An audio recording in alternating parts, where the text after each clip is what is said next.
Você conhece a história do Quilombo dos Palmares? Sabia que durou quase 100 anos e teve aproximadamente 20 mil habitantes? Quer saber mais? Procure por Vida Palmarina no seu agregador de podcast a partir de 6 de abril. Uma produção, Central 3 e Janga. Central 3. Cristo Redentor, braços abertos sobre a Guanabara.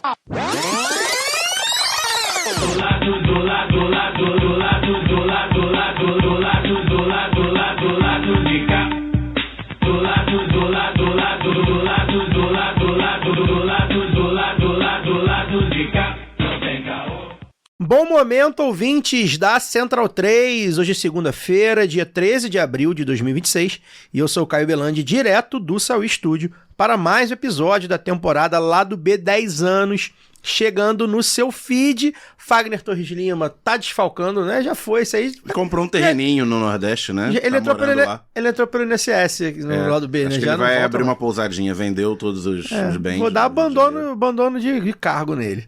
Mas o Daniel Soares, como vocês já ouviram, tá aqui comigo, e a Luara Ramos também via internet, fazendo o esforcinho dela aí também. O Fagner viajando pelo Brasil, a Luara em algum lugar do mundo. Pra Luara não é mais segunda-feira, 13 de abril, inclusive. Saberemos em breve.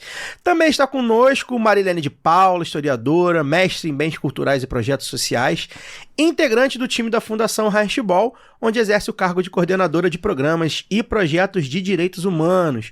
Hoje a gente está num episódio, mais um episódio, né, em parceria com a Handball, e a gente vai fazer aqui uma análise de conjuntura a partir da publicação Democracia sob Pressão, Reflexões sobre a Extrema-Direita com as chaves do passado, presente e futuro, um livro organizado pela Marilene, juntamente com a Manuela Viana, né, ambas da Fundação Handball, que, enfim, ajudam a gente a pensar esse momento, né, Marilene, como a gente vinha conversando aqui no off, no café, um momento conturbado, mas, enfim, é a nossa missão falar sobre isso, tentar achar saídas, né? Tentar refletir sobre, olhando o passado, analisando o presente, prospectando o futuro. Não é fácil, mas a gente está fazendo isso e a Handball ajuda a gente a fazer isso também. Bem-vindo, obrigado por aceitar o convite. Imagina, a honra é minha estar aqui com vocês, com o Lado B, tão carioca, né? Tão interessante, né? E obrigado pelo convite, assim, de estar aqui com vocês. A BOL é parceira nas várias organizações que existem aqui no Brasil e também aqui com o Lado B. Pra gente é uma honra e eu acho que esse debate, conversar com a sociedade, é muito importante nesse momento de radicalização, né? A gente fica muito feliz com a parceria com a BOL, mandar um beijo pra Manu, um abraço pro Marcelo, enfim, pra galera lá da BOL sempre chegando junto, ajudando muito a gente a fazer um diálogo, principalmente num prisma que a gente vai falar também, né? Que é o ambiental, já a gente chega lá. Luara, eu ia dar boa noite, mas enfim, bom dia pra você, o sol já nasceu na terça-feira aí. Oi, Caio, oi, Daniel, oi, Marilene, nosso convidado de hoje. Oi para todo mundo que está ouvindo a gente. Boa noite, Brasil. Bom dia, Japão. Estou falando diretamente do futuro, porque estou gravando aqui em Tóquio. São exatamente 7 horas da manhã do dia 14 de abril de 2026, Caio. Então, realmente, né, a gente, pro nosso papo, que a gente vai mergulhar no passado, no presente, no futuro da sociedade que queremos, né? Mas partindo sempre aí da história como ciência. Ciência um tanto negligenciada, né, Marilene? Mas acho que isso também vai ser discutido aqui hoje. Agora você vê, né, Daniel? Boa noite. Fagner lá, dessa hora, deve estar chapado lá naquele drink do cacau, né? Lá no sul da Bahia. Deve estar... Daiquiri no abacaxi. Deve estar lá doidão, 7 da noite, né? Deve estar dormindo, voltou da praia, né? Volta da praia cansado. Aquele soninho. Perdeu o Fla-Flu. Não quer saber das resenhas. Tá bebendo lá pra caramba. A Luara, de manhã, do outro, com tomando fuso horário, café, tudo ferrado, com a cabeça... Ela, não, vou participar, com certeza. Você vê o compromisso. O comprometimento, a diferença do comprometimento. Mas enfim, boa noite. Maneirei no saquê. Não saquei ontem, né? Hoje só o café, por enquanto. Ou não, né? Me lembrou quando o William Bonner falava com a Fátima Bernardes, né? Que ela estava exatamente na Copa no Japão. Aonde está você, Fátima? A gente está Aonde está você, Luara, né? Cada semana Luara é uma diferente. Boa noite. Nossa correspondente internacional. Bem, antes da gente começar o papo, tem uma novidade bacana, muito legal. Eu diria que é a novidade que a gente há mais tempo queria anunciar. A gente trabalhou muito para que acontecesse e a gente fez acontecer, vai fazer acontecer, né? A primeira grande novidade aí do Lado B 10 anos, essa temporada que a gente está fazendo 10 anos no ar, vai ter um Lado B, um episódio gravado com plateia, né? Isso era um desejo nosso muito antigo, a gente já participou de eventos, né? Na UERJ, na UFRJ, na PUC, na faixa. Que até viraram programas. E até viraram programas, mas normalmente eram eventos, né? Que a gente era convidado. E era uma estrutura mais adaptada. Dessa vez, embora a gente seja um convidado, né? Eu vou explicar daqui a pouco, mas a gente que tá tomando a frente, digamos assim, né? A gente falou assim, não, vamos fazer um episódio dentro desse evento. E o evento é a Jura, né? No dia 4 de maio, né? Uma segunda-feira, a partir ali das 5h30, mais ou menos. Tô dando ali umas 5h30, mas talvez comece às 6. Mais 5 a gente já vai estar na área, então pode chegar antes. É Rio de Janeiro universitário, né, gente? Então e de esquerda, independente. De esquerda independente. Ou então seja, 5h30 que pode ser 6. A gente não... a gente espera que não, mas enfim, a partir das 5h30 a gente tá lá pela área, lá na UERJ, tá? A gente vai fazer um episódio especial, né, em parceria com a universidade, e novamente aí no âmbito da jornada universitária em defesa da reforma agrária, a Jura, né? O programa vai ser gravado com plateia, diretamente do auditório Cartola, lá na Coarte, né, que é a Coordenadoria de Artes e Oficinas de Criação da UERJ. Vai ser um programa com uma convidada especial, a gente está aí, só falta assinar, já diria, os valores não assustaram, só falta assinar com a nossa convidada, mas a gente deve... Acordo de boca. Acordo de boca já está feito, a gente vai anunciar aí nos próximos dias, fica ligado aí nas redes sociais, mas já fica aí o convite para você que sempre quis assistir uma gravação do Lado B. São muitos relatos, né, porque a galera vem aqui... Teve gente, Marilene, que achava que a gente bebia durante o... Que isso, que absurdo! A gente já fez... Bebe água. A gente fez pouquíssimas vezes. A gente até gostaria de fazer mais, mas a gente fez pouquíssimas vezes. 2 ou 3 vezes falando de carnaval. Pois é, e agora na segunda, por exemplo, não dá. Quando era na quinta era mais legal. Mas a gente não bebe, tá, gente? Vocês vão ver lá na UERJ. Então quem sempre... Não bebe durante o programa. Durante o programa. Depois é outra história. Então, fica aí o convite, você que sempre teve vontade, gente que de repente não conhece a gente pessoalmente e quis conhecer, não foi nas cervejadas, não viu a gente nos Maracanãs e nos carnavais da vida, é uma oportunidade, dia 4 de maio, segunda-feira, a partir das 5h30, né, da tarde, no auditório Cartola, na Coarte, né? Fica lá na UERJ, no campus Maracanã, fica ali em cima do restaurante universitário. A rua São Francisco Xavier, 524, UERJ Maracanã, famosíssima, metrô, trem, 200 linhas de ônibus e tudo mais. Só que vocês precisam correr, as vagas são limitadíssimas, assim, o auditório Cartola é lindo, uma graça, mas é pequeno. A gente acha que a gente consegue lotar esse auditório. Então, por favor, faça sua inscrição no formulário, o link vai estar aqui na descrição do episódio, e eu vou deixar também disponível lá no Instagram do Lado B, também tem no Twitter, no Blue Sky do Lado B ali nos fixados, então vai ser fácil de achar, qualquer coisa pede nas redes sociais para você fazer a sua inscrição, garantir ali sua vaga. Se der lotação e você quiser ir mesmo assim, mas aí é sua conta em risco, às vezes não vai ter nem espaço para ficar em pé, enfim, mas a gente quer colocar aí lotado de inscritos. E ao contrário do rapper BK, a gente não vai gravar em São Paulo a comemoração de 10 anos. Teve isso, né? Teve isso, essa polêmica. Já boa, né? Eu vivo 10 anos direto de São Paulo. Né? Fazer em São Paulo, fazer no Allianz Parque. Já gravamos programa em São Paulo. Já, não, mas aí era Central 3. Então é isso, tá, gente? Vou repetir aqui, 4 de maio, segunda-feira, 5h30 da tarde, lá no auditório Cartola, na UERJ, vagas e muito limitadas, assim, é pequeno auditório, faça a sua inscrição nos formulários. A gente espera que a gente consiga lotar o auditório, ver pessoal. Normalmente a gente fez uma vez na UERJ, teve um pós ali naquele barzinho ali que fica ali na... biroscas. Aquela birosca, que foi até 1h da manhã. Mas era uma quinta-feira. Era uma quinta. Não era uma segunda. A gente foi até 1h da manhã esse dia, né, lá na UERJ. Mas enfim, né, a gente espera que a gente possa ir pelo menos até as 11h. 1h da manhã de segunda. Foi uma semana pesada, aquela que teve Flamengo e Emelec na quarta-feira. Aquele 2x0 com pênalti. Nem lembro disso. Eu era pobre. Não, foi final feliz pra gente, mas a semana foi o dia seguinte. Então é isso, gente. Agora, nossos recados, né, dos nossos parceiros, né, a Dona Chica Slingeria segue com a gente nessa temporada lá do B10 anos. Dona Chica é uma marca de slings e carregadores que proporcionam conforto para os bebês e liberdade e autonomia para as mamães e para os papais. E aí, se por acaso você não tem ou não terá um bebê aí imediatamente, mas você conhece alguém que vai ter, né, alguém grávida ou grávido, fica a sugestão desse presentaço aí. Fralda legal, roupinha, né? Tem que dar, mas o pessoal já ganha muito normalmente, né? Então opte por um presente útil, bonito e de qualidade. Vai lá em donachicasling.com.br que tem 10% de desconto no cupom lá do B. E se a compra for no Pix, mais 5% de desconto. Vai lá no site donachicasling.com.br e utilize o cupom lá do B na hora da compra. Você pode também seguir o Instagram da Dona Chica, @DonaChicaSling. Os apoiadores que ainda não receberam, na verdade, ainda não responderam o nosso e-mail de contato, né, do sorteio da Boitempo, tá? O Caetano Souto Maior e o Rafael Herrera, por favor, Caetano Souto Maior, Rafael Herrera, vejam seus e-mails ou entrem em contato com a gente para vocês receberem os livros, né? Todo mundo aí já recebeu os livros do sorteio. A gente daqui a pouco vai realizar outro sorteio e vocês ainda não receberam. Então, por favor, Caetano Souto Maior, Rafael Herrera, falem com a gente. Lembrando que você pode concorrer aos sorteios da Boitempo, apoia.se/Lado B do Rio. Só ser apoiador, você já começa a concorrer.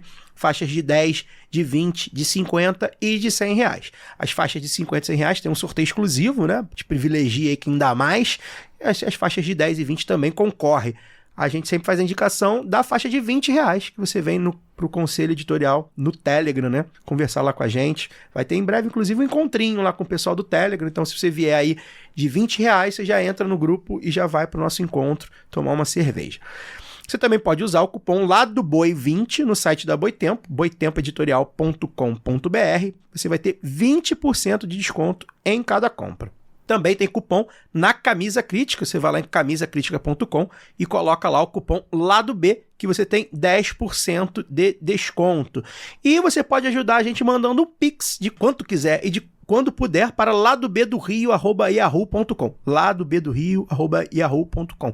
A gente está fazendo esse evento na UERJ, a gente precisa pagar o Sauí, que é um estúdio de muita qualidade, que vai fazer essa gravação externa pra gente. Então, se você vai no evento e quiser e pode ajudar a gente colaborando com um Pix, você pode fazer, ou mesmo se você, de repente, não vai, mas vou ajudar eles a arcarem com os custos, ladobdorio@yahoo.com. Quanto você puder ajudar, vai ajudar bastante a gente, lembrando que pode ajudar a gente de graça, como? Compartilhando nas redes sociais, avaliando o podcast, compartilhando com os amigos, etc. e tal. Marilene, uma das tarefas aí do livro Democracia sob Pressão é olhar para o passado para tentar entender o contexto atual de ascensão da extrema-direita.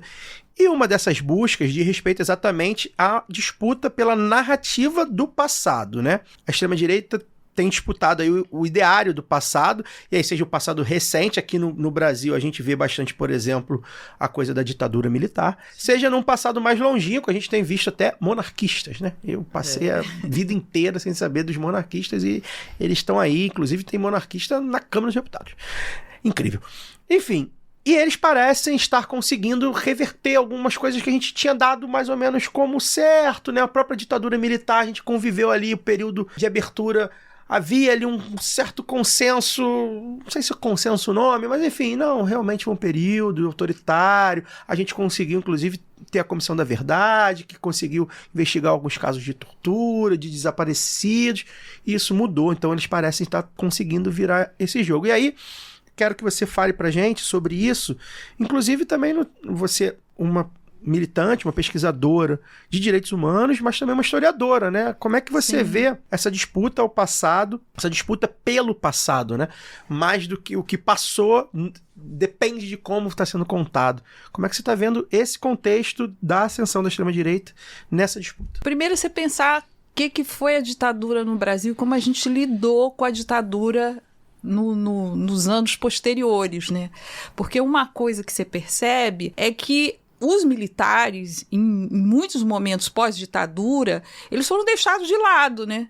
Nessa concertação que você faz desse novo Brasil, que a Constituição aí vai ser o grande elemento disso, não é que eles estivessem completamente alheios a isso, mas eles não têm um protagonismo nos holofotes, né? Serão outros grupos.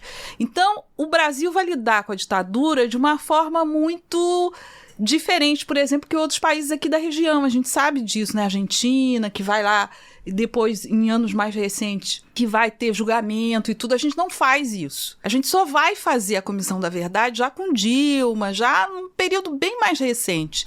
Então, assim, como que o Brasil ele vai lidar com a ditadura? Então, como um período meio nebuloso e, ao mesmo tempo, as forças democráticas que naquele momento vão se forjar, elas fazem essa concertação desse novo Brasil, né? E eu acho que essas forças meio tenebrosas, né? Elas continuaram aí, elas continuaram agindo, elas continuaram.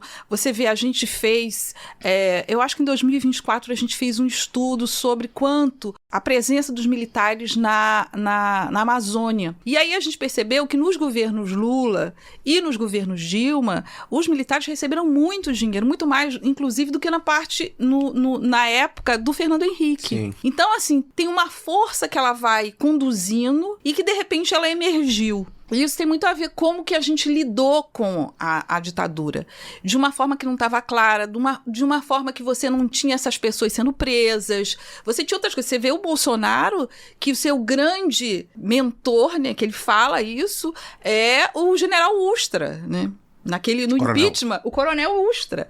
E aí você pensar também que o livro do Coronel Ustra, essas coisas que passam, né? O livro do Coronel Ustra foi o terceiro mais vendido do Brasil. Que o Olavo de Carvalho tinha coluna no Globo. Depois ele foi retirado, mas ele tinha coluna no Globo. Então eu acho que tem essas coisas de como é que a gente lida com o passado. E a extrema-direita percebeu isso e percebeu esses elementos do conservadorismo que estava ali e que, de fato, você tem gente, né? Você tem povo ali. As manifestações em volta dos quartéis, tudo isso tem a ver com isso. Tem povo, tem gente, né?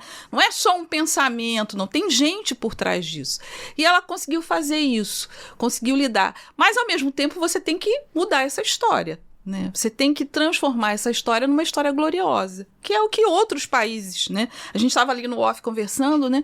Outros países que têm a extrema-direita vão fazer a mesma coisa nessa direção. E essa história, quando ela é recontada, ela vai ser recontada de uma outra forma. De uma forma linear, de uma forma gloriosa. E eu acho que hoje a gente tem que prestar muita atenção como essa nossa história agora vai estar nos livros. Como é que vai estar? Como é que os alunos, né, daqui a 10 anos, vamos botar 10 anos, não vamos botar muito não. Como é que os alunos daqui a 10 anos vão contar essa nossa história de Bolsonaro, de tudo isso? Como é que essa história vai ser contada? Tem um movimento hoje, por exemplo, para modificar a visão sobre o agro, né? Eu lá que sou dos anos 80, a gente dizia que o Brasil era atrasado por causa do latifúndio, né? O Brasil era uma colônia, não era uma colônia de povoamento, era uma colônia de exploração, e o latifúndio brasileiro era parte do nosso legado e do nosso atraso. Hoje essa história é contada de uma forma diferente. É interessante você falar isso, uma parte que há uns 15 anos, a gente começou a ter esses guias politicamente incorretos da história. Leandro Narlock, que era um jornalista da Veja e tal, papapá. E uma vez eu vi uma entrevista dele, me chamou a atenção, porque isso virou toda uma família, mas o original era dele, o guia politicamente da história do Brasil. Isso. Que ele se incomodou porque, essa é a narrativa dele, né? Ele se incomodou porque a filha dele, filho, acho que era uma filha, chegou em casa da aula de geografia ou de história, sei lá, acho que da geografia, isso o currículo, né, pré-escola sem partido, né, anos 2000, e por isso já era escola sem partido,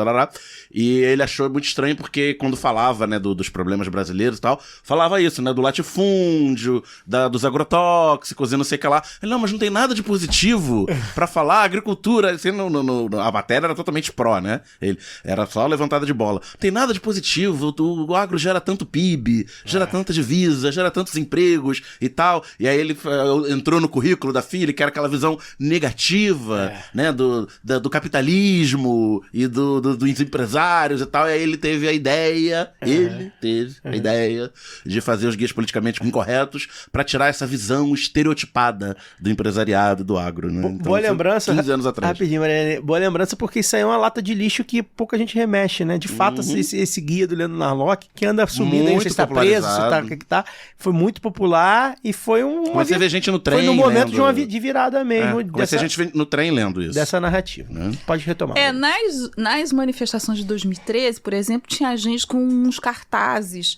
O Olavo tem razão. Né? E aí a gente se pergunta, quem é esse Olavo? Eu me perguntei, esse Olavo? Eu não sei quem é esse Olavo. Eu li as colunas do Globo, que eu achava engraçado. Muita gente sabia quem era o Olavo. Sim. E ele estava fazendo os cursos, né? Eram milhares de cursos para muita gente e muito engajamento. Ou seja, coisas que estavam acontecendo meio que à margem das narrativas, digamos, mais visíveis, né? E estava acontecendo. Eu acho que o mesmo vai aí em relação à ditadura, em relação a outros processos no Brasil. E lembrar, obviamente, que o Brasil é um país extremamente conservador, apesar dessa coisa afável e... Praia, samba e carnaval? Mas é uma população extremamente conservadora, né? Em muitos aspectos. Tem umas pesquisas recentes que saíram agora, o Retratos do Brasil e outros, que falam que a gente voltou para os anos 90. Do que era. A gente voltou para os anos 90, né? Assim, em termos de o que você permite e todo o discurso, o politicamente incorreto, né? Você voltou para os anos 90. Não tem dados que jovens de 18 a 25 anos concordavam com afirmações mais conservadoras do que os jovens das pessoas de 30 e 40. Exatamente. Eu acho que tem a ver também com isso. E aí, obviamente, a ditadura vai vir. Porque ela em si, ela trazia essa narrativa conservadora da família, da força, do homem. Isso. Então, eu acho que aí é meio que um casamento, né? Embora eu acho que tudo que está acontecendo com a gente e com o mundo é tão multifacetado, assim, meio multiverso, né? Mas tem esses elementos. E o passado, ele tem o século XX tem um legado importante. Ele tem um legado importante para esse nosso diálogo. Inclusive, a gente ir lá atrás e dar uma olhada nele. Como é que a gente superou ele? Né? Tem o livro, né? Como as democracias morrem. A gente tem que fazer como é que elas sobreviveram. Como é que elas ficaram, né? Como é que e como é que a gente consegue mantê-las, né? De uma outra forma, tem muita discussão sobre o que é ou não a democracia que a gente quer, mas esse é um ponto. Inclusive eu acho que o livro é feliz, e você falou da multifacetado, né? E é uma coisa que a gente sempre fala, né? O livro acho que é bastante feliz em fazer esse tipo de reflexão. A extrema-direita são muitas, né? Eles são várias, né? Eles se unem ali na hora do vamos ver, mas são vários braços. Lu? Tô vendo vocês colocarem aí vários pontos, né, sobre essa disputa pelo passado. Eu acho que também trata de uma disputa do direito de contar história. Eu já tinha até pensado, porque eu cheguei a ler, eu ganhei de presente, olha que presente de grego, né? Um presente, um guia politicamente incorreto, e eu lembro de ter ânsia de vômito. De verdade, assim, foi uma sensação física lendo, porque além das fontes serem completamente duvidosas, coisas de internet, de fórum, assim, publicações não oficiais que o autor usa como fonte, era explicitamente uma coisa assim, não sei se vocês chegaram a ter contato, eu espero que não, mas então estou aqui, se vocês confiarem na minha opinião, de tratar parte do Brasil como descartável mesmo. Então, quando falava, por exemplo, região norte, tratava como algo menor. Eu falei, gente, que negócio absurdo. E aí, esse direito de contar história, né, Marilene, abre brechas para isso, né, para a teoria da conspiração, para formatos que a gente vê no Brasil Paralelo, no próprio Geek Politicamente Incorreto. E eu queria te perguntar, assim, aqui, sem medo de parecer corporativista, já que estamos diante de uma historiadora, mas quais formas, então, de promover e de incentivar a formação adequada de historiadores, né? Isso também passa por reforma nos cursos ou na criação de novos espaços de atuação? Como é que a gente integra isso à comunicação, né? Com o que a gente faz, por exemplo, aqui no lado B, né? Sobretudo com a comunicação popular, para criar, de fato, essa noção que você até traz na publicação de história pública, né? Que, aliás, é um conceito muito interessante, se você puder falar também sobre isso. E eu acho que a gente, tudo está em disputa, sempre e a todo momento, na democracia, o que a gente acha, o que a gente vê. Mas eu acho que tem alguns setores que a gente tem que olhar com um pouco mais de cuidado. E eu diria que é esse, a construção da memória, né? E parte dessa memória que o Brasil tem, a gente tem uma relação muito difícil com a nossa memória, né? A gente jogou parte da nossa memória fora, do processo da escravidão, a gente faz isso, faz parte da cultura brasileira, esse jogar fora ou minimizar ou não sei o quê. E as coisas que nós estamos vivendo nesses últimos anos, ele diz também muito sobre isso. Eu acho que tem um trabalho aí de como você valoriza a educação. Qual é o grau de valorização da sociedade sobre a educação. E a gente sabe, né, os números estão aí, o Brasil lá atrás no PISA e tudo isso, de que você tem uma disputa aí que a educação, ela tem um valor menor parece que não, né? Todo mundo quer que os alunos, os nossos filhos estudem, não sei o quê, mas tem um valor menor. E eu acho que esse processo agora que a gente vive de privatização de tudo, do individualismo e do mercantilizar todas as coisas, a educação também está nesse bojo, né? Então é a plataformização da vida e para isso você tem que ter uma pessoa que seja possível ela trabalhar por salários precários e tudo isso. Para isso o nível educacional ele está aí, ele joga. Então eu acho que tem um olhar aí sobre a educação, obviamente. Eu acho que o Brasil tem grandes problemas nisso, tem os números aí que dizem isso, mas, ao mesmo tempo, as contradições do Brasil, que vai para frente e vai para trás, né? Eu tinha uma amiga americana e ela ficou uns 5 anos fora do Brasil, isso há muito tempo atrás. E quando ela voltou, a gente tinha implantado as cotas nas universidades. Ela falou, como é que vocês fizeram isso? Como assim? Eu saí daqui há 5 anos, vocês estavam assim, e agora vocês implantaram. Agora eu falei, olha, isso aqui é o Brasil. Então eu acho que tem também essa capacidade do povo brasileiro, dos brasileiros, com todas as suas fraturas e fragilidades. Também fala. Quando acerta na veia, né?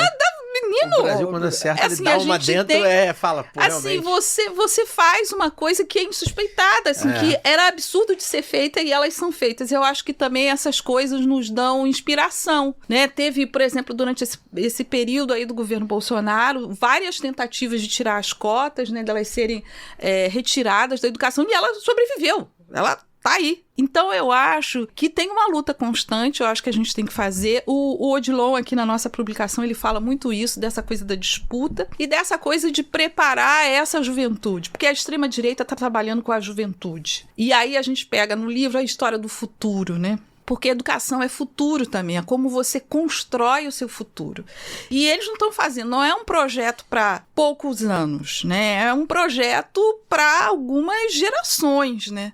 Espero que não consigam, mas é um projeto para algumas gerações. E eu acho que aí, como é que a gente faz um projeto que se sustente no tempo, né? Então eu acho que tem uma disputa na educação, tem uma disputa por recursos, dinheiro na educação, nas universidades. Não é fácil, né? A gente sabe que não é fácil, mas eu acho que também é uma pauta que tem que ser olhada. Então eu acho que a gente tem muitas tarefas, pelo menos das pessoas que se engajam em democracia, em Estado de Direito, e numa sociedade diversa, numa sociedade igualitária, que é se juntar para algumas pautas. Primeiro, eu acho que manter as cotas nas universidades, e elas têm sofrido ataques, né? Manter as cotas com todas as contradições, e elas existem, mas manter as cotas na universidade.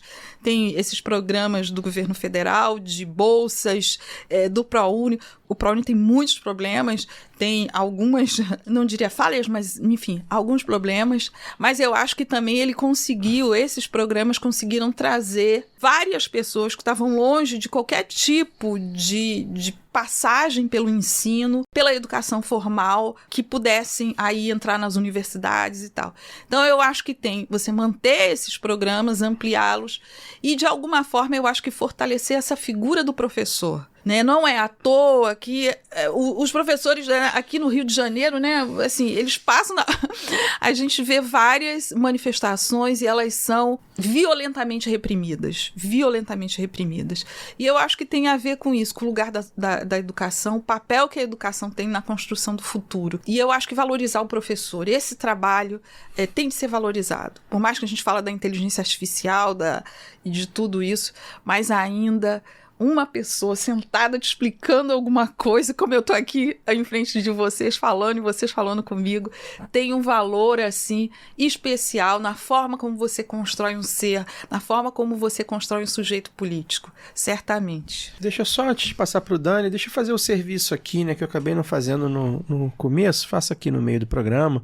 A Marilene de Paula e a Manuela Viana são as organizadoras, né, do livro Democracia sob Pressão, e aí os textos de Andréa Dipp, que já esteve conosco, uma grande jornalista, a gente já conversou com ela, Joana Varon, Odilon Caldeira Neto, Letícia Capone, Caroline Pecoraro, Ana Júlia Bernardi, Agnes Franco, Tatiana Dourado, Fabiano Garrido. O livro, para quem quiser, vai lá no site da Fundação Handball, a gente vai deixar também o link, está disponível para baixar um livreto muito interessante. Enfim, faço o serviço também no final. Caio, só antes de passar para o Daniel, eu queria só fazer um comentário, porque a gente fala muito assim, a sociedade brasileira é conservadora, né, Marilene? Igual você colocou assim. E essa disputa pela história me faz pensar justamente que não é exatamente... Esse conservadorismo, ele não nasce do nada, né? Eu acho que a sociedade brasileira é conservadorizada. E aí, quando a gente vê esses discursos ganhando tração, ainda mais entre os jovens, né, que eu diria a famosa frase, é uma contradição grande ver jovens conservadores, é preocupante, mas também nos faz pensar do quanto é dinâmico, né, porque me parece assim, os jovens veem que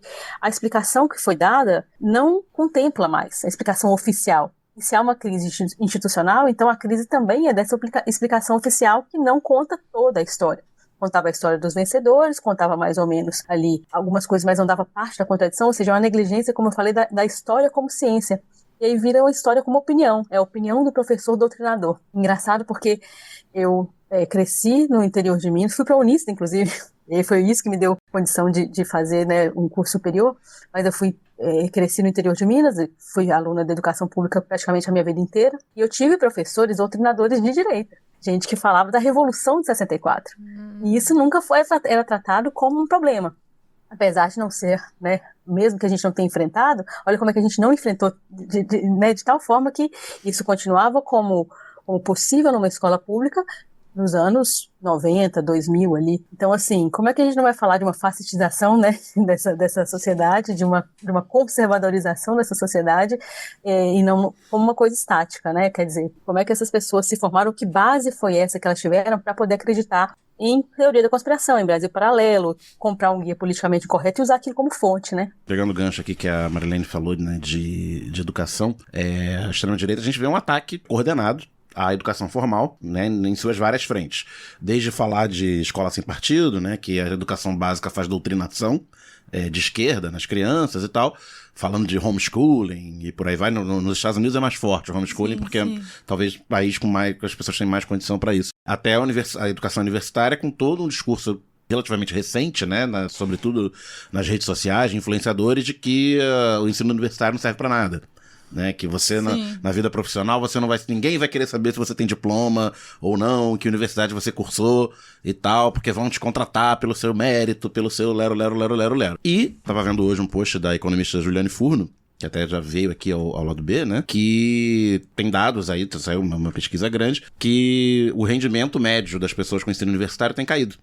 Caiu 12% em termos reais nos últimos anos. É um reflexo de um movimento duplo, tanto de uma certa estagnação econômica relativa, né, sobretudo nos setores mais dinâmicos, que empregariam a mão de obra mais qualificada, digamos assim, embora o desemprego seja o menor da história, né? Você tem essa questão da qualidade média dos empregos, e não deixa de ser um reflexo, né, de oferta e demanda. Você tem mais gente se formando, né, nos últimos anos, então é mais gente no mercado que não cresceu a contento para absorver toda essa mão de obra. E isso talvez explique por que os jovens são... esse discurso pega tanto entre os mais jovens, né? Porque eles não veem, na média, né? Não se veem recompensados pelo avanço educacional que tiveram. Então a pergunta e ao mesmo tempo em que o pessoal do discurso difuso, né, indignado difuso, fala educação padrão FIFA desde 2013, mas ao mesmo tempo defende políticos que falam de austeridade fiscal, de cortar recurso e que faz ataque aos professores.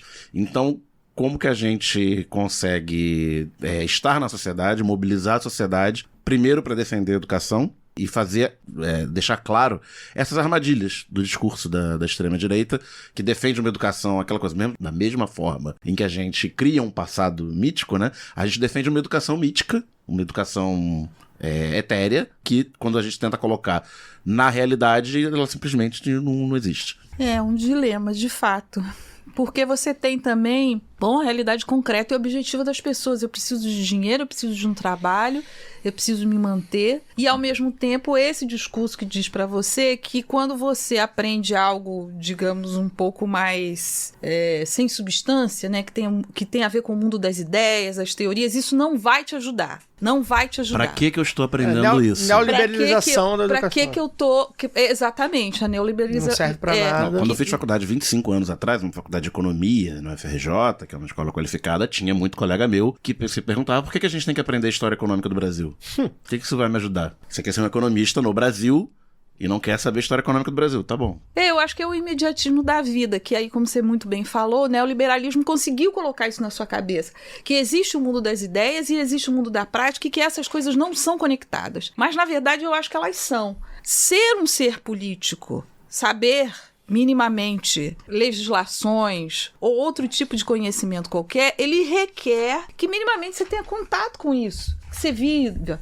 Até para fazer esses argumentos. Aí tá aí o novo ensino médio, né? Que é a cristalização disso. Exatamente. Tem aula só de matemática e português. Exatamente. Até porque é muito mais fácil, né? Você ter uma pessoa que não cria argumentos, que não busca, que não tá predisposto a ouvir o diferente, a contra-argumentar. Uma das coisas que as pessoas mais falam é isso. Como é que eu vou contra-argumentar contra a extrema-direita? Por exemplo, quando você falava da educação, né, tem esse argumento também de que você não precisa da CLT, né? Você não precisa mais ter a carteira assinada, que é uma coisa à toa, que na verdade o que você precisa é ser um empreendedor. Eu acho que tem a ver com essa visão empreendedora. Mas ao mesmo tempo, eu acho que se você não pensa sobre a sua vida, se você não pensa sobre o que está, eu costumo dizer, sobre o que está à frente na sua janela, você não vai compreender exatamente o que você está fazendo ali. E se você não tem um projeto, alguém tem um projeto para você. Uhum. Então eu acho que é meio que isso, né? A extrema-direita tem um projeto fácil,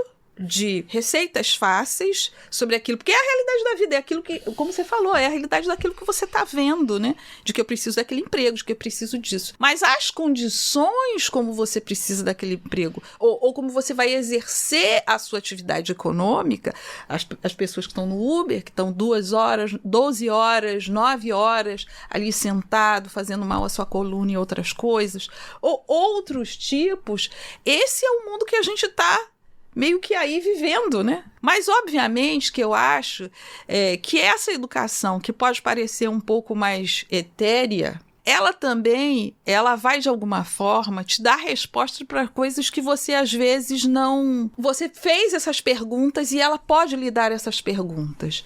Então, obviamente que tem uma música do Renato Russo que diz: eu não falo como você fala, mas vejo o que você diz. Então, eu acho que tem isso. Por exemplo, uma das críticas que se faz a esse campo da esquerda, vamos dizer assim, dos movimentos democráticos, é que fala de uma forma muito rebuscada e não consegue me atingir, né? Não consegue chegar até mim. E parte dessa crítica está correta, está muito correta, né? De como você fala com as pessoas e como você faz com que as pessoas te ouçam. Que tem a ver com o processo de educação popular, que foi se perdendo, porque essa distância entre as pessoas... Não consegue falar na horizontal, né? Você chega palestrando. Você chega palestrando, exatamente. É aquele meme do sou uma pessoa normal, não sou uma banca de mestrado. Fala na moral comigo. Exatamente.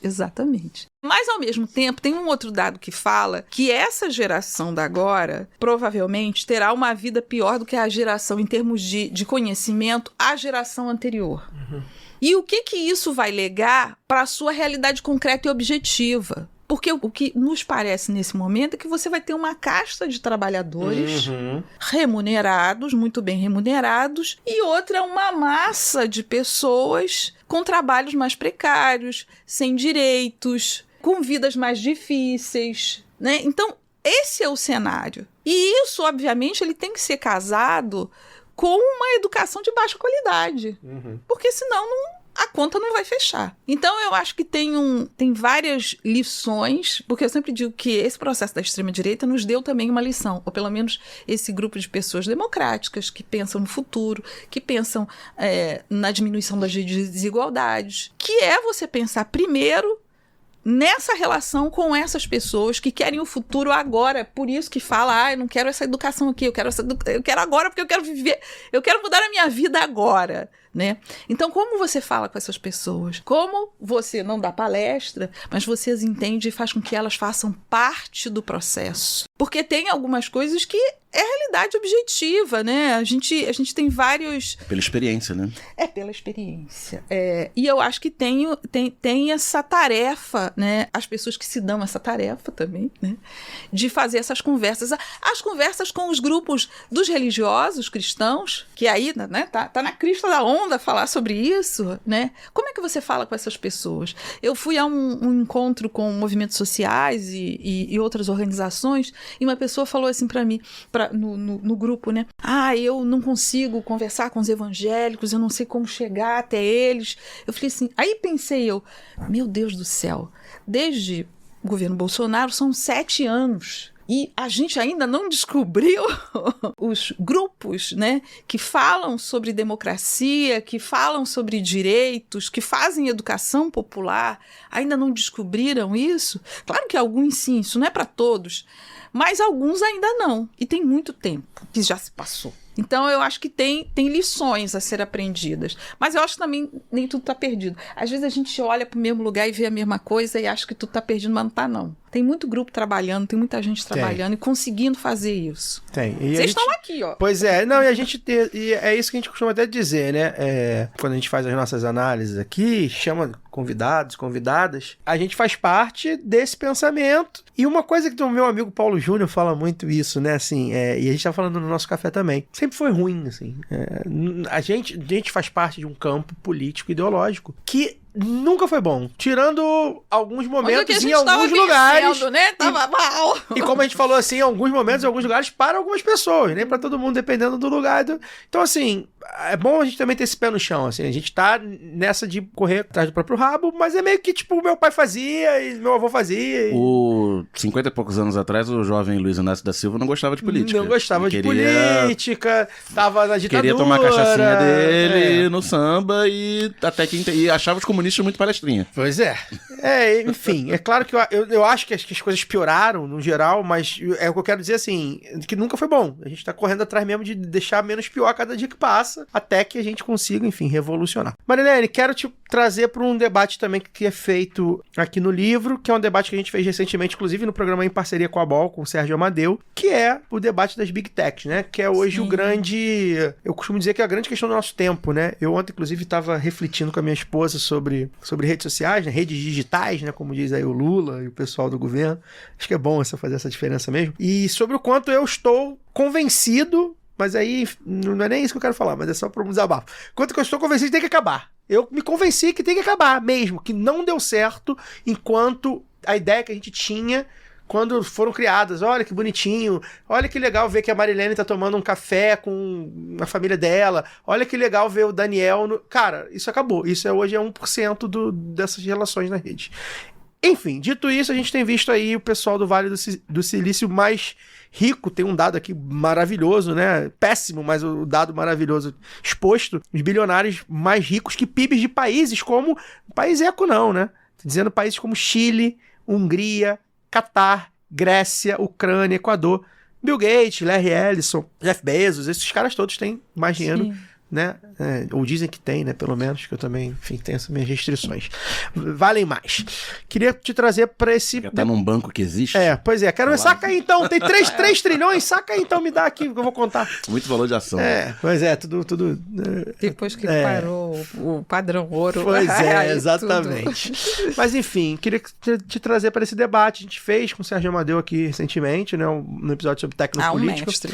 Um grande, um maravilhoso. A gente quer voltar com ele em breve. Como é que você analisa, né, essa relação da extrema-direita com as Big Techs? Eu acho que está posto, né? Já não houve um tempo que isso era teoria da conspiração. E para variar, a gente estava certo. Mais uma teoria da conspiração que não era conspiração. Né? Não era conspiração. 100% certo. Era teoria mesmo, né? A gente estava certo. Os caras estão aí com grana, com algoritmo, com maquininha, com robozinho para fazer mesmo acontecer o interesse deles. E aí queria que você falasse um pouco sobre como é que você vê essa situação das Big Techs com os nossos dados, com as nossas vidas, né? Praticamente, a gente hoje não vive sem. E dificilmente se encontra alguém sem rede social, sem WhatsApp, sem Instagram, sem acessar o YouTube, sem ter dados no Drive. Você não vê mais isso, né? Eu não vou te perguntar como faz pra sair, que senão eu ia te colocar ali na praça, se você tivesse a resposta, eu ia te colocar ali na praça com o megafone e a gente reinventaria as pessoas. Nossa, mas parar de Big Techs, como né? é que a gente reflete sobre isso? Olha, vou talvez falar além dessa coisa mais digital, né? Mas falar um pouco que a Big Tech, apesar de parecer, os estudiosos falam, a nuvem não é nuvem, né? Ela se solidifica em algo real, que são os data centers. Vou começar por aí. Bom, a gente fez lá na Cúpula dos Povos, na COP30, né?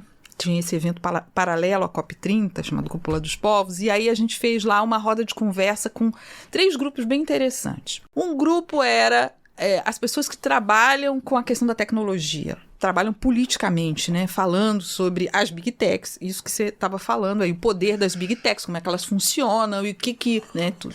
Um outro grupo era um grupo de mulheres locais num território, lá no Ceará, que juntava mulheres pescadoras e também indígenas do Zanacé, porque lá está se construindo um data center do TikTok, né? Então, assim, você pensar que as Big Techs é isso, assim, né? Você tem tudo isso aí que você falou, mas além disso, ou para isso, né, tem que ter estruturas reais, né? E as estruturas recursos reais. Que consomem recursos reais. Que, de alguma forma, por exemplo, nesse território onde está sendo construído, é um território que você já tem problemas com seca. E a gente sabe que os data centers, eles consomem assim, sei lá quantos milhões, trilhões, ilhões de água, né, para refrescar, né, os seus servidores e tudo isso. E aí, como é que uma região que você já tem problemas de seca, você vai colocar lá esse monstro, né? Então, eu acho que tem isso. Tem uma outra coisa que é a soberania dos dados, né? Para onde vão nossos dados, né? As universidades, não sei se vocês viram, teve uma questão da Fiocruz que foi cortado. Que foi cortado. Acabei de ver isso no Instagram. Então, você tem vários problemas para além do enorme poder que elas têm hoje, de grana real ou irreal, virtual ou não, né? Mas, por exemplo, essas questões dos data centers, né? E o governo brasileiro está muito empenhado, nos pareceu, está muito empenhado na construção, ou liberar, né, as construções dos data centers aqui no Brasil. Então, é uma coisa que eu acho que a gente tem que olhar, somar forças com esses grupos locais que vão ser atingidos, assim, nas suas vidas, nos seus cotidianos. E não é à toa que são as mulheres que estão lá nessa linha de frente, porque mulher tem esse papel de detentora da vida, né? E olhar isso, seja que a sociedade tenha as colocado nesse lugar ou não, mas a gente tem esse problema dos data centers. Outra coisa é quando você olha, de fato, esse enorme volume de dinheiro e de poder, né? Você tá isso no texto da Joana Varon, que é maravilhosa, que fala sobre essa foto, né? Na posse do Trump, que eles todos estão lá. E aí são o quê? Homens, né? São brancos. Homens brancos, exatamente. Então, eu acho que tem várias, como se diz o dito, tem várias camadas essa discussão. E uma delas, eu acho, que é essa visão desses senhores, e isso está tudo documentado, você vai lá no X, você vai nas plataformas dessas falas, desses homens, do Zuckerberg, falou várias vezes, né, sobre masculinidade e tal, que você vê essa visão que fala muito sobre uma visão antifeminista, uma visão misógina, uma visão que tenta não sei se ou ainda estamos, né? Mas reordenar a sociedade, e as redes sociais são muito importantes nisso, a gente sabe. Ela está construindo, os algoritmos hoje constroem identidades, o que eu sou, o que eu não sou. Eu sou incel, eu sou red pill, eu sou, não sei, enfim, eu sou conservador, fundamentalista, ela está construindo identidades, a forma como você se vê no mundo e o mundo vê você. E os algoritmos estão fazendo isso. Então, eu acho que são múltiplas formas de você ver, mas ao mesmo tempo sempre em disputa, né? Hoje, por exemplo, a questão do feminicídio, que o Brasil, enfim, está bem acima no ranking, né, do feminicídio, tem a ver também com as redes sociais, né? Com essa disseminação de ódio e misoginia nas redes sociais. Essa visão, né, o 8 de março agora, essa trend que os rapazes estavam lá, eram jovens, falando de novo, né, Luara? Eram jovens que estavam lá fazendo essa trend, e se ela disser não para você, o que você tinha que fazer? E eles agiam com violência, uma suposta brincadeira, né? Então, eu acho que tem esse enorme poder que essas organizações têm, e que é muito difícil você lutar contra elas, né? A gente sabe disso. É muito difícil você se organizar, de novo a gente parte para a organização, né? Para você se organizar para lutar contra elas, isso é outra coisa, né? É como as forças democráticas, dentro desse mundo que é inescapável... Pois é, como é que a gente se organiza dentro dela, já é difícil, porque fora dela tá mais difícil ainda. Exatamente, e até porque ela boicota você. Pois é. Ela não vai entregar você. Exato. A minha mãe, por exemplo, ela costura. Então, ela vê lá o YouTube. Como se faz isso, como se faz bolsa. E aí, no intervalo entre esses videozinhos, é um monte de vídeo da extrema-direita que entregue para ela. E ela fala, ai meu Deus, isso aqui... Não... Então, tem uma coisa, tem um direcionamento. Não é entregue para ela uma coisa democrática, uma coisa... Não, é entregue para ela a misoginia, é entregue para ela esse discurso fundamentalista. Então, eu acho que tem esse direcionamento. Então, é muito difícil, e ao mesmo tempo você está dentro dela. E eu acho que também é essa coisa humana, né, que vai... E a gente está vendo os números, que vai distanciando as pessoas, né? É um mundo de distâncias hoje, né?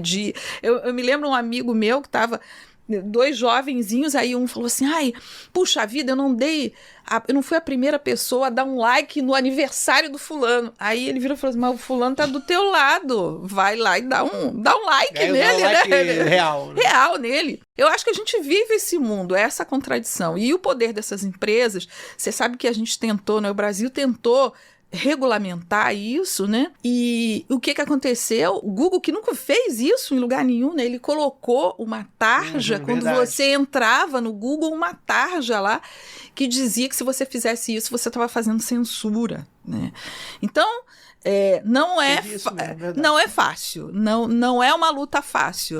E depois esse PL, ele meio que, né, foi engavetado. E já estava, ele tinha andado bastante, E agora nas eleições, né, e a gente tem um parceiro Democracia em Cheque que está trabalhando bastante com o TSE, e agora nas eleições, que está aí também no livro, agora nas eleições, os deepfake e tudo isso vão ser muito fundamentais.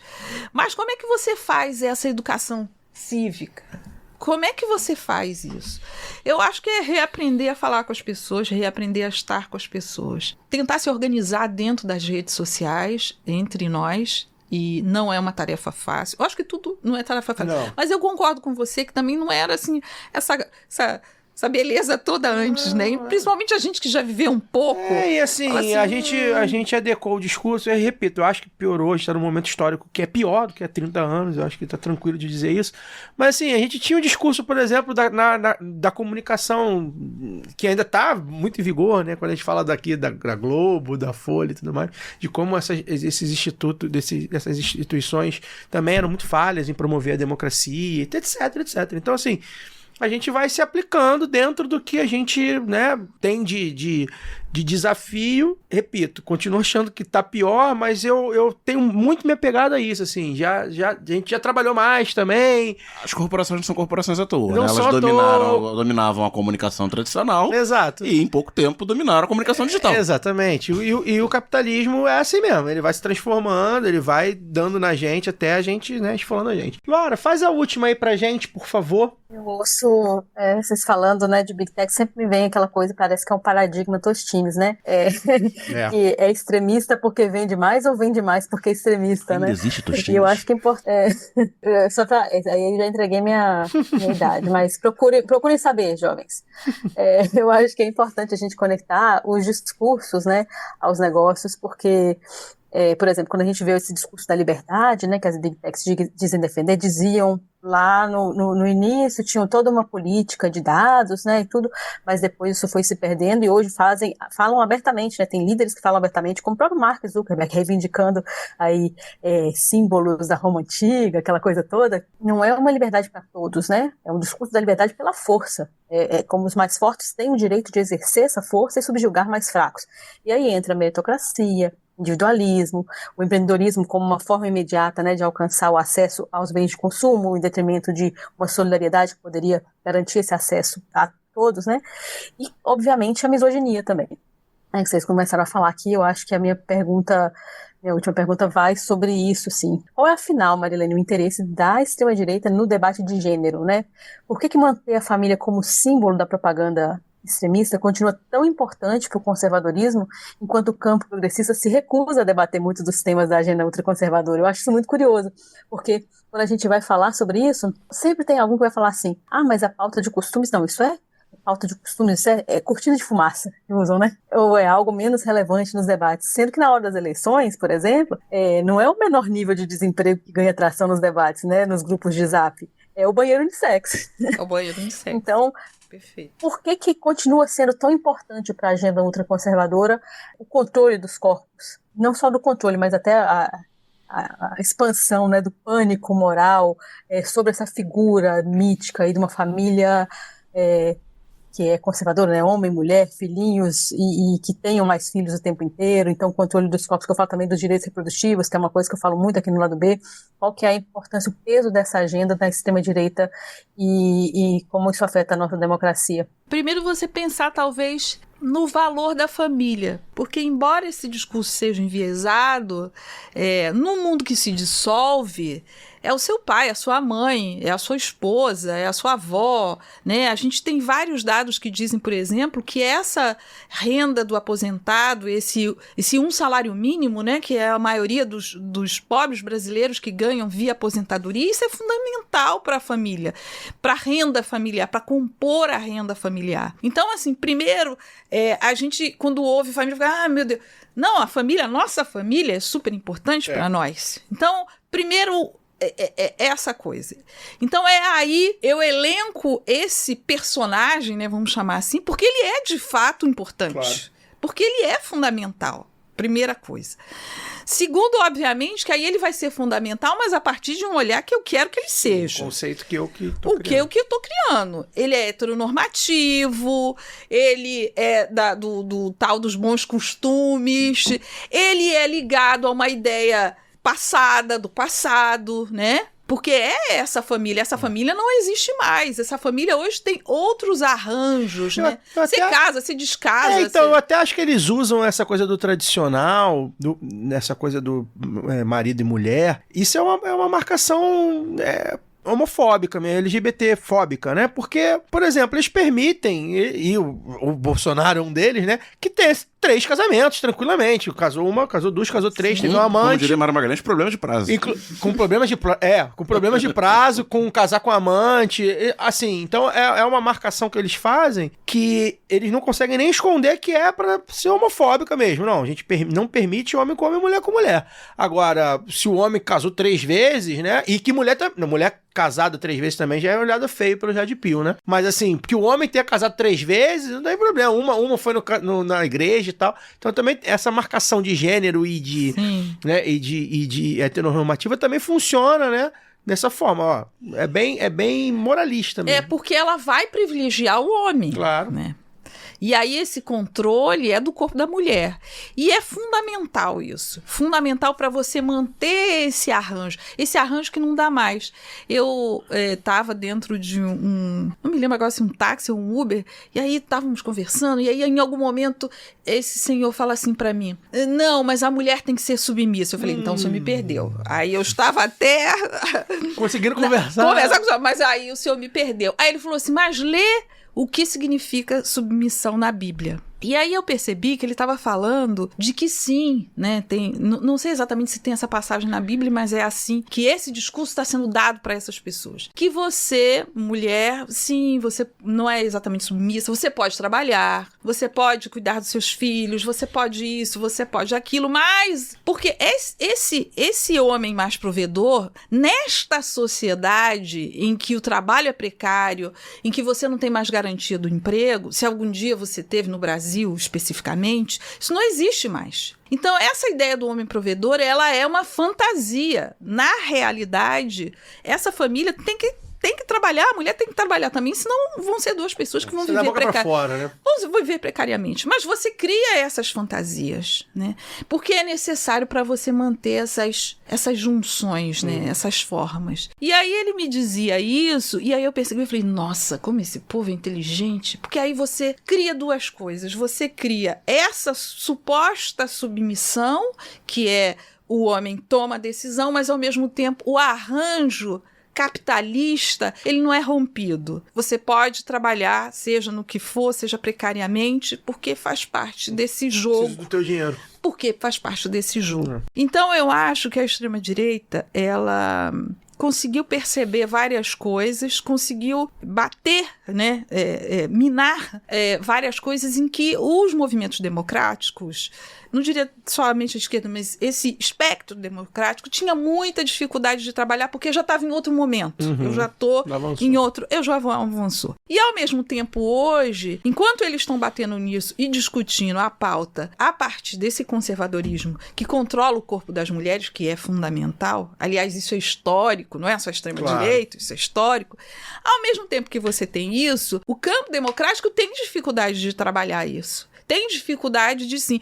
Você vê que esse momento político que a gente vive agora, que tem a ver com os números de feminicídio cada vez aumentando, tem um aspecto, eu acho que é diferente, né? Que é esse chamamento das mulheres aos homens. Aos homens que têm esse perfil mais democrático, que estão, né? Meu Deus do céu, o que está acontecendo com os meus companheiros aí.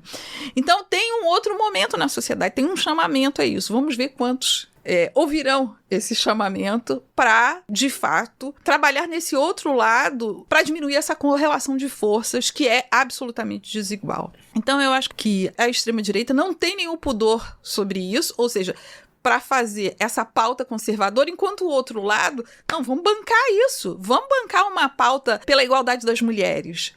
É essa a nossa agenda. A agenda é colocar as mulheres em lugares igualitários. Vamos bancar essa agenda.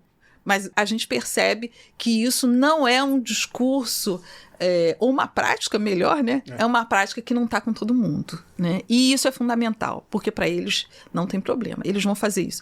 E eu acho que uma outra coisa é que isso desperta questões muito arraigadas sobre poder. E quando você mexe em coisas, em temas, em situações, onde ali o que a gente está discutindo é quem manda, quem não manda, isso mexe com as pessoas de uma forma muito profunda. E eu acho que também voltamos às redes sociais, né? Você também tem o clique, né? É no conflito, né? A maior quantidade de cliques é no conflito. E onde é que você tem conflito? É pelo ódio. Onde é que você tem conflito? Onde que você vai fazer as paixões, as emoções aflorar? Porque o ser humano é emoção também, né? Não é essa racionalidade, ela existe, graças a Deus, mas ela é, né? Ela borbulha também nas nossas pulsões, naquilo que a gente gosta, naquilo que a gente não quer, naquilo que a gente quer. E eu acho que a extrema-direita conseguiu fazer isso. E ganha dinheiro com isso. Exatamente. Isso é outra coisa, A Luara né? fala sempre isso, né, Lu? Ganha dinheiro com isso, muito dinheiro com isso, né? Esse é um ponto fundamental que a gente esquece. Isso, da monetização, mas também dos seus patrocinadores, mobiliza essa rede, né? Aí no artigo da Andrea Dipp, maravilhoso, ela está indo nesses encontros na Europa da extrema-direita. E ela vai lá, participa e tal, e ouve entrevista, né? E aí ela fala, bom, eles têm um projeto muito sólido com a juventude, pensando o futuro, formando essa juventude conservadora fundamentalista, e é importante a gente falar o fundamentalista, porque, ao fim e ao cabo, muitos de nós somos conservadores. Claro, conservadores sempre estiveram aí. Sempre estivemos aí, né? Mas o que você está falando é de outra coisa. Você está falando de um grau a mais nesse conservadorismo e que não quer o outro. Eu não só não respeito, como eu quero a aniquilação do outro. Então, é um outro... É muito mais perverso e difícil. Mas o que ela está falando é que essas lutas, a luta racial no Brasil, a luta das mulheres no Brasil por direitos da população LGBT e vários outros grupos indígenas quilombolas que hoje são sujeitos políticos muito mais do que era lá nos anos 90, Exatamente. Que a gente está falando, é um mix. É difícil? Porque cada um, né, tá ali tentando fazer com que seja ouvido, fazer com que suas vozes ecoem, fazer com que políticas sejam feitas para ganhar mais de recursos no orçamento público, ter mais legislações, enfim, um leque de coisas.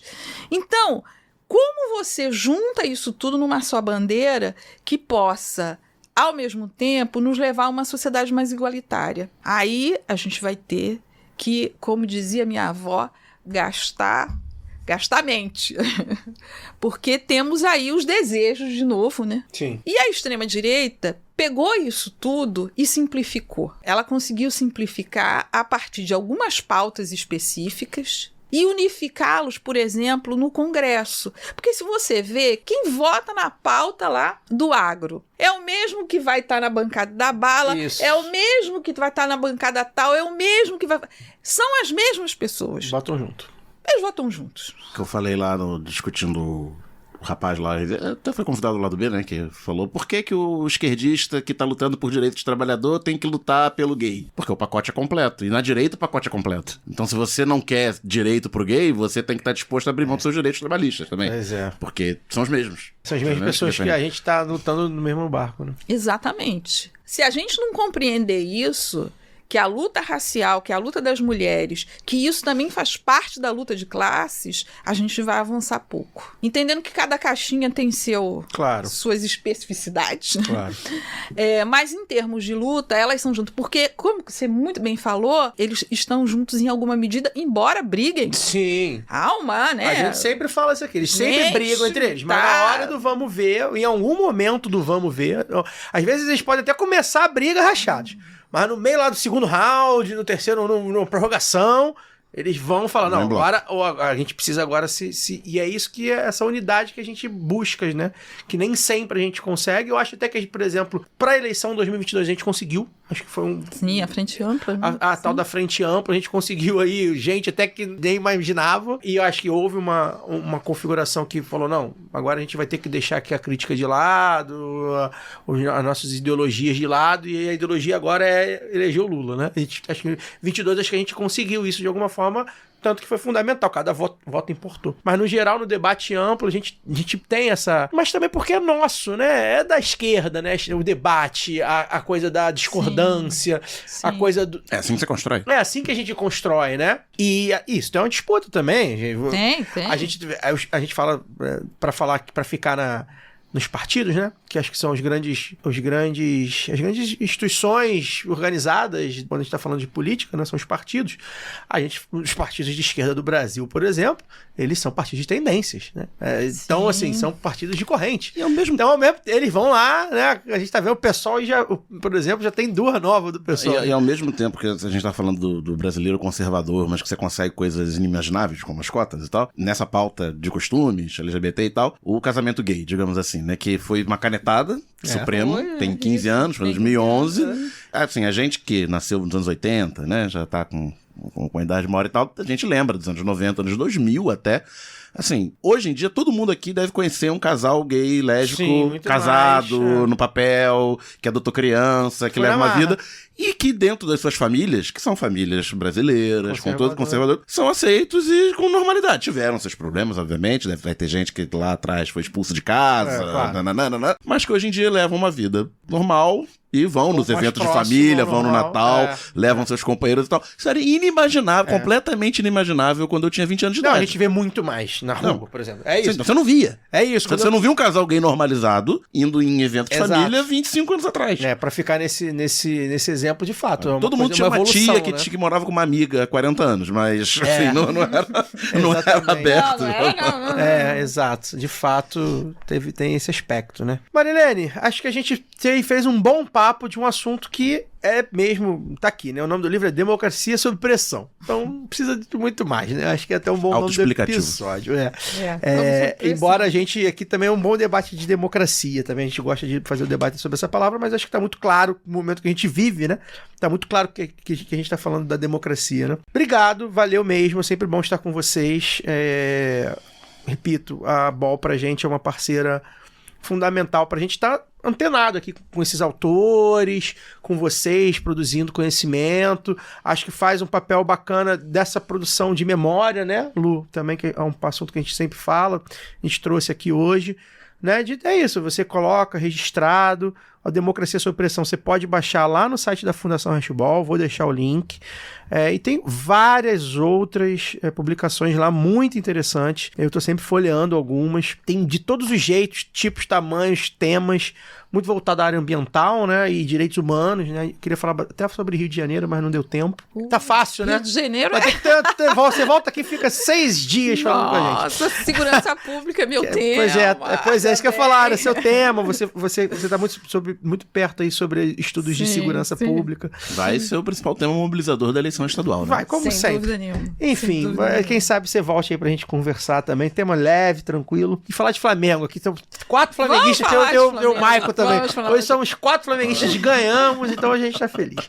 Golaço do Pedro. Golaço do Pedro. Obrigado, Marilene, valeu. Obrigado. Deixa seu vocês. recado final. Olha, eu acho que com todos os problemas que nós temos, eu olhar que nesses momentos bem difíceis a gente conseguiu avançar em coisas que eram inimagináveis. Penso, por exemplo, dando não sei se cabe aqui, mas enfim, um relato pessoal. Meu pai, ele foi alfabetizado aos 35 anos de idade, né? Eu já tenho alguma idade, mas ele foi alfabetizado aos 35 anos e eu, especificamente, né, consegui fazer 2 universidades, consegui fazer mestrado, consegui viajar para muitos países e ver esse Brasil se modificar e melhorar nas suas contradições. O racismo ainda tá aí, a misoginia ainda tá aí, mas pensar também que a gente avançou, que essa sociedade avançou com todas as suas dificuldades. A gente está num momento muito difícil, mas eu acho que também os momentos difíceis, eles nos desafiam a pensar o futuro, porque esse é um dos problemas que a gente enfrenta agora. Como pensar o nosso futuro?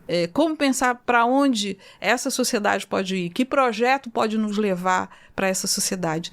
E construir esse projeto, construir com as pessoas, conversando com as pessoas, falando com as pessoas. Vocês fazem isso aqui muito bem, então parabéns, e que a gente continue, porque é sempre uma disputa, gente. É difícil. E eu acho que é importante a gente também não perder de vista algo que a gente está aqui falando nos últimos 10 anos, né? Mas acho que é sempre bom repetir. Essa onda da extrema-direita que tá vindo, tá violenta, a gente ainda tá vivendo, vai vir o refluxo dela mais violenta ainda, ela só aconteceu porque nós avançamos, né? É bom a gente lembrar disso. A gente avançou, mulheres como você chegaram a lugares que eles não queriam que chegassem, né? E foi a gente botar o pé nesses lugares que eles começaram, né? Eles reagiram. Então também é pra gente não perder de vista, né? A gente tá perdendo muita coisa, mas a gente vinha de períodos de conquistas, de avanços ali, passinho, até que a gente deu um passo e eles entenderam que daqui não passava e a gente vai tentar não só voltar para onde a gente estava, mas como continuar avançando. Brigadão, Marilene. Luara, vai lá tomar teu café da manhã, fazer aquele ovo, mexido fodaço aqui, bonitão. É no Japão ou é na Coreia? É no Japão. Aquele ovo, Fogo baixo, fica cremoso. Putz. Vai lá comer um ovinho no café da manhã. Que eu tô comendo Daniel aí. Com ovo aqui. Mas hoje eu peguei um negócio, até coloquei lá no Instagram, parece um pão de queijo. E tá lá escrito, é um pão de queijo, mas ele não parece que é de feito, né, tem uma textura similar. Exatamente. Eu falo que fora de Minas eu só peço pão de queijo pra falar mal, Marilene. Eu sou meio bairrista com relação a queijo. Se no Rio é ruim, imagina no Japão. Mas eu gosto muito do título da publicação, Democracia sob Pressão, até pra citar uma frase que o Fagner gosta muito de dizer aqui no lado B, né? que eu acho que é do Frei Beto, né, que ele fala que governo e feijão só funcionam na pressão. A pressão também pode ser boa, pra gente, assim, então tá sob pressão, tá sob risco, mas desse risco também podem nascer coisas boas, né, eu gosto da Marilene, não me fez, apesar de não ser flamenguista, graças a Deus, me fez não ser a única otimista desta mesa hoje, que geralmente, otimista não, esperançosa, né, já falei que vou mudar a palavra aí, porque a gente precisa dessa coisa do incentivo, assim. E para poder fechar a minha participação aqui hoje, né, minha saudação final, eu quero deixar uma indicação, Caio. Indicação, assim, eu estou fazendo... já que a gente falou muito aqui da história, da disputa da história, do direito de contar a história, eu acho que é importante também a gente aprender a contar a história. E aí, não exatamente nos conformando à forma como a extrema-direita faz, porque eu vejo muitas vezes isso, a pessoa fala assim, a gente tem que fazer igual a direita faz, aí vai e coloca uns influencers de esquerda com o mesmo método, sabe? Com a mesma linguagem, com o mesmo formato. Isso me preocupa, porque além de não trazer uma novidade, eu acho que é uma vantagem para eles, que já estão há mais tempo fazendo. Para eles, eu falo extrema-direita, né? Já estão há mais tempo fazendo isso. Eu acho muito importante que a gente dispute também essa forma de contar a história. Por isso que eu falo muito de literatura aqui. Eu estou com a Conceição Evaristo quando ela diz que a literatura deve ser um direito. Então, eu trago muitas indicações de livros, e nessas viagens que eu faço, eu tento sempre ler alguma coisa que tem relação com o lugar para onde eu vou, para poder me conectar também. Por muitas vezes eu me perguntava assim, será que na verdade eu não estou me desconectando do presente para poder ficar ali imersa no livro, né? Uma coisa meio que o Daniel Furlan fala que quem leva livro para ler na praia não gosta de livro, não gosta de praia. Eu gosto muito de livro em todos os lugares, e eu acho que eles, na verdade, me ajudam a aterrar, sabe? Então, geralmente eu indico livros que eu já terminei de ler, porque já tenho uma noção geral, mas hoje eu vou indicar um que eu comecei a ler e que já me tocou, porque tem a ver com a nossa conversa. Inclusive, foi uma das coisas que eu quis escolhê-lo para poder trazer para essa conversa aqui. E realmente, assim, só me surpreendi, porque realmente fiquei tocada, né? É um livro, Um Dia Todos Dirão Terem Sido Contra. É um livro de ensaios do jornalista egípcio. Jornalista egípcio Omar El-Akkad. Eu vou repetir porque eu travei aqui no início. Um dia todos dirão ter sido contra. Ele partiu dos bombardeios israelenses em Gaza para pensar imperialismo, colonialismo e a construção de um discurso unificado que justifica matar pessoas para sustentar, né, negócios e governos. E aí o que me chamou a atenção foi algo que a gente falou um pouco aqui, dessa coisa da linguagem, né? Ele diz, eu vou tentar citar mais de cabeça, alguma coisa assim, o império ele também fica encapsulado dentro da própria fortaleza da linguagem. Acho interessante chamar encapsulado. Mas talvez essa linguagem ela não proteja os extremos mais sanguinários do império, né? Não são os extremos que precisam do artifício da linguagem. São as entranhas compostas de liberais de esquerda, bem intencionados e neurastênicos. Essas palavras, eu acho, falando, são eles que necessitam desesperadamente dessa proteção da linguagem. Quer dizer, quando a gente diz assim, até quando a Marilene citou, né? Que o rapaz fala, não, mas você viu como é que é na Bíblia? Então tem um discurso da direita que conforma ali a linguagem, já molda essa linguagem para que as pessoas justifiquem os próprios preconceitos. E aí, quando a gente vai falar, a gente fala assim, não, mas também tem que ver como é que é assim, porque na Bíblia, não, porque o independente de negócio, Israel está se defendendo. Então não, mas o Maduro é um ditador, quer dizer, tem sempre uma linguagem ali que está dando um respaldo para que se façam absurdos, para que a barbárie perdure em nome de... Não, mas se não for isso, é a barbárie. Mas a barbárie já está na nossa frente. Então é importante a gente pensar nessas nossas formas de contar a história e repensar cada vez mais a nossa linguagem, porque ela diz muito mais do que costumamos acreditar que estamos dizendo, né? Essa é a minha saudação final de hoje. Um abraço para vocês direto aqui do Japão e vamos juntos. Até a próxima participação aí. É isso. Daniel, boa noite.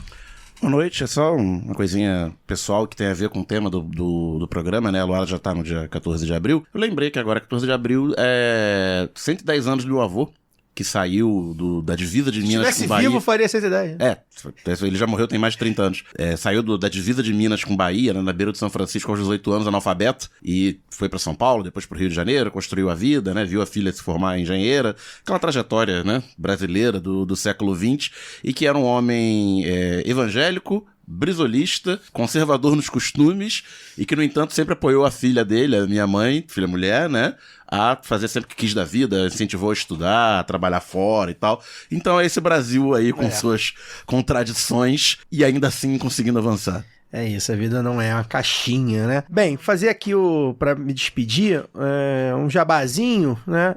Já estão no ar aí as 2 novas produções da Central 3, tá, gente? Uma delas é A Vida Palmarina, já tá no 2º episódio, uma parceria com a Janga, que mergulha na história do Quilombo dos Palmares, explorando sua formação, organização e legado. Das mulheres às lições climáticas, conecta passado, presente e futuro. Um grande podcast. Já baixei aqui o meu episódio 2 para ouvir aí durante a semana. E a outra produção é Amarela Ouro, que conta histórias interessantes da seleção brasileira para entrar no clima da Copa do Mundo. Já também tá no ar aí o primeiro episódio, falando aí do Zap do Penta, fazer uma reflexão aí sobre os jogadores do Penta, né? Essa coisa dos caras resenhando, aquela coisa meio mala, né? Que tá sempre aparecendo, mas ao mesmo tempo como esses caras tinham alguma identificação, né? Eram ídolos dos clubes e tal, e eles têm um Zap deles, né? A gente tentou saber aí o que eles falam lá no Zap. Eu tô nessa, né? Faço a pesquisa, o roteiro aí do podcast, ao lado do meu amigo Paulo Júnior, que tá dirigindo o projeto. Então, as 2 produções aí novas, narrativas da Central 3, disponíveis aí nas principais plataformas de áudio, deixando aí essa recomendação, você que gosta desse tema, né? De seleção brasileira. Sei que muita gente não gosta, mas enfim, quem gosta, recomendo ouvir.